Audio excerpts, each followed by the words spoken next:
YCP సిద్ధం సభలు టీడీపీకి వార్నింగ్ బెల్స్ మోగిస్తున్నాయి. పార్టీ అగ్రనాయకత్వాన్ని ఆలోచనలో పడేస్తున్నాయి.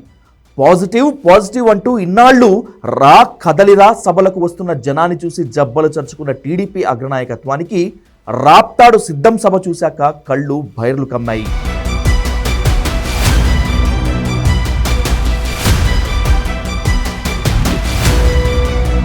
టీడీపీలో ఇప్పుడు వైసీపీ సిద్ధం సభల గురించి ఆసక్తికర చర్చ జరుగుతోంది. భీమిలిలో జరిగిన మొదటి సభను లైట్ గానే తీసుకుంది తెలుగుదేశం.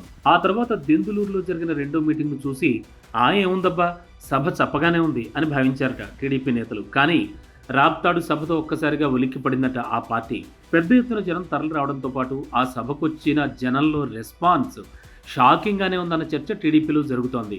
రాయలసీమలో కూడా టీడీపీ చాలా వరకు బలపడిందని, కడప లాంటి జిల్లాల్లో కూడా వైసీపీ బలహీనపడిందనే భావనలో ఇన్నాళ్లు ఉన్నారు సైకిల్ పార్టీ నేతలు. కానీ రాప్తాడు సిద్ధం సభతో ఓ విధంగా టీడీపీ నేతల కళ్ళు బైర్లు కమ్మాయన్న చర్చ జరుగుతోంది రాజకీయ వర్గాల్లో. ఎన్నికలకు ముందు సీఎం జగన్ సభలకు ఈ స్థాయిలో జనం రావడం ఆ పార్టీకి బాగా కలిసి వచ్చే అంశమనేది టీడీపీలో జరుగుతోన్న చర్చ. చంద్రబాబు నిర్వహిస్తోన్న కదలిరా సభలకు కూడా జనం బాగానే వస్తున్నారని ఇన్నాళ్లు సంబరపడుతోంది తెలుగుదేశం. పార్లమెంట్ నియోజకవర్గాల వారీగా జరుగుతోన్న కదలిరా సభలకు రెస్పాన్స్ బాగుందని సంతోషంగా ఉన్న టీడీపీ శ్రేణులకు రాప్తాడు సిద్ధం సభ షాక్ ఇచ్చినట్లయింది. ఈ క్రమంలో వైసీపీ విషయంలో మరింత జాగ్రత్తలు తీసుకోవాలనే అభిప్రాయం వ్యక్తమవుతోంది. అలాగే వైసీపీని టార్గెట్ చేసుకునే సందర్భాల్లో మరిన్ని జాగ్రత్తలు తీసుకోవాల్సిన అవసరం ఉందన్న అభిప్రాయం టీడీపీ వర్గాల్లో వినిపిస్తోంది.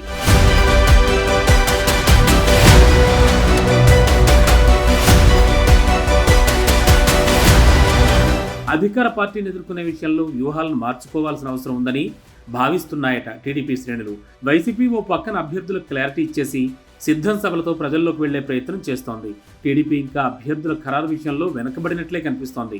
అభ్యర్థులను అధికారికంగా ప్రకటించకున్నా, చంద్రబాబు లోపలే వ్యవహారాన్ని చక్కబెడుతున్నా, క్షేత్రస్థాయిలో గందరగోళం మాత్రం పార్టీ కేడర్ని ఇబ్బంది పెడుతూనే ఉందట.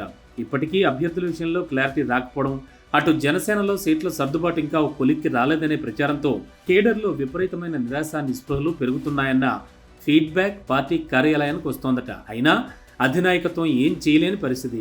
బీజేపీతో పొత్తుల వ్యవహారం కొలిక్కి రాకపోవడంతో ఏం జరగబోతోందనే విషయం అర్థం కాక టీడీపీ కేడర్లో ఆందోళన వ్యక్తమవుతోందంటున్నారు. మరోవైపు బీజేపీతో పొత్తు వల్ల నష్టమే తప్ప లాభం లేదనే చర్చ పార్టీలోని లీడర్లను కుదేలయ్యేలా చేస్తోంది.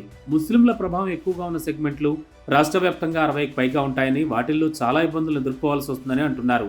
బీజేపీతో పొత్తు ఉంటుందనే ప్రచారం జోరుగా సాగుతుండడంతో టీడీపీ మీదున్న పాజిటివ్ ఇంపాక్ట్ నెమ్మదిగా తగ్గుతోందన్న అభిప్రాయం ఎక్కువవుతోంది. ఈ క్రమంలో సిద్ధం లాంటి సభలతో వైసీపీ దూసుకెళ్లే ప్రయత్నం చేయడం, దానికి ప్రజల నుంచి కూడా మంచి రెస్పాన్స్ వస్తుండడంతో రాజకీయం ఎటువైపు మళ్లుతుందో అర్థం కాని పరిస్థితి ఎక్కువ మంది టీడీపీ నేతల్ని కంగారు పెడుతోంది. ఇక వీలైనంత త్వరగా అన్ని వ్యవహారాలను చక్కబెట్టుకోవాల్సిన అవసరం ఉందని, లేదంటే ఘోరంగా దెబ్బతింటామన్న సూచనలు తెలుగుదేశం హైకమాండ్కు అందుతున్నాయట. పాజిటివ్ వైబ్స్ వస్తున్న టైంలో నాన్చుడు ధోరణితో నిర్ణయాలు తీసుకోలేకపోతే మూల్యం గట్టిగానే చెల్లించుకోవాల్సి వస్తుందన్న వార్నింగ్లను పార్టీ పెద్దలు ఏ మేరకు చెవికెక్కించుకుంటారో చూడాలంటున్నారు టీడీపీ నేతలు.